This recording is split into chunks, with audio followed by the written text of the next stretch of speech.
Alam niyo ba, ano ang pinakamalaking pagkaiba sa asawa nating lalaki na gusto tayong makasama or tayong mga babae gusto natin makasama ang asawa nating lalaki? Malaking pagkaiba 'yon, 'no? Dahil usually kasi tayong mga babae, very feminine yung feelings natin, heart natin, of course lahat tayo.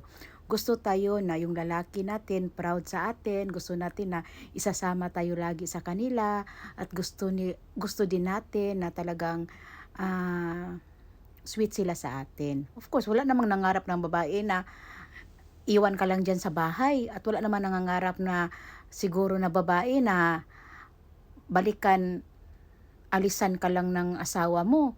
At wala din naman sigurong nangangarap na babae na yung partner mo ay hindi sweet sa'yo. So, nangarap talaga tayo ng sweet sa atin.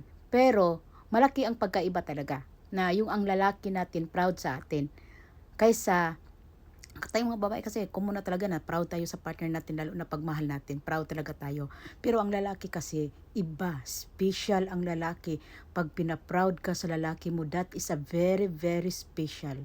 Mas very special pag yun talaga pag pareho kayong proud sa isa't isa. No? Yun. Talagang pag proud ang lalaki sa'yo, you're a lucky girl. Hmm? I am proud of daddy. And daddy is very, very proud of me. No? Na wala tong mga ok-ok. Ha? Kaya don't compare yourselves to me.